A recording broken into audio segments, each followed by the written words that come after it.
Hi, my name is Jamie and I'm a physical therapist. Today we're going to review the reading protocol for Massive Rotator Cuff Tear. And you might have been provided this handout. To start with is called the Pendulums. And what you're going to do is you're going to start standing, and you really want to let your arm just feel kind of heavy. And you're going to hinge forward, leaning onto a counter. You're going to let that arm fall forward, let it be real heavy, and you're going to move your hips in a circular motion. And you want to make sure that the arm motion is coming from the hip motion.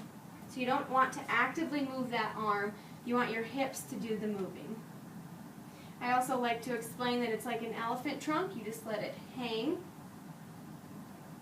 And once you have done a few clockwise, you're going to stop and go counterclockwise. This exercise is called a triple lock. And for demonstration purposes, we're going to have Katie's left arm be her involved arm and her right arm as the uninvolved. So what you're going to do is you're going to clasp your hands together, and she's going to lift primarily with the right arm until 90 degrees approximately, and hold until fatigue. As this exercise gets easier, you're going to advance further towards your ears and hold until fatigue. And then eventually the goal would be for you to be able to reach all the way back with your arms fully extended towards the table and be able to hold there until fatigue. Now, a progression of that, once you have reached that stage, you will unclasp your hands and you'll do the same progression independently with just the left arm by itself.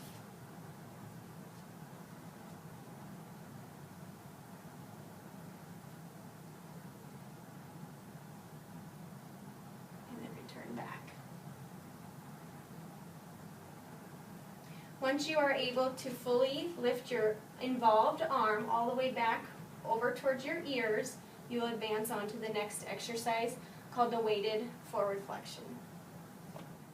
So the progression from the triple lock is the weighted forward flexion, and you will add a weight to your hand. A soup can works well for a 1 pound weight. You're going to progress the same exact way, trying to lift your arm with your elbow staying straight. Again, you'll stop at 90 degrees initially, and then progress towards the table.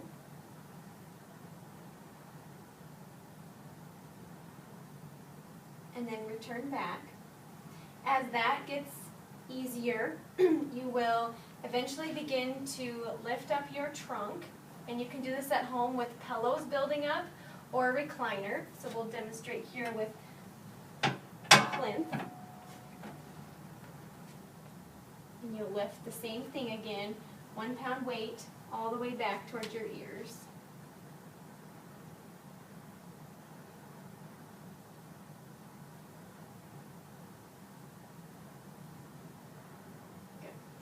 And you want to continue with this, gradually increasing until you have completely can demonstrate motion of that shoulder all the way towards your ears in a seated position at 90 degrees.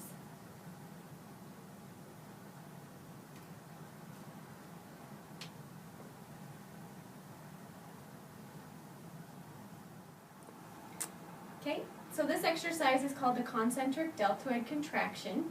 And again, Katie's left arm is the affected arm, so she's going to make a fist, and with her unaffected arm, she's going to put her palm over the top of her fist, and she's going to apply a pressure downward with her right arm as she pushes up with her left arm. Important thing here is the arm isn't actually moving. It's called an isometric contraction. You're going to hold probably for 5 seconds and repeat. Resistive Thera-Band exercise. So you're going to place one foot on the band, secure it onto the floor, and you're going to raise your arms towards 90 degrees initially. And as this one gets easier, you will gradually progress towards your ears until you fully can reach all the way up.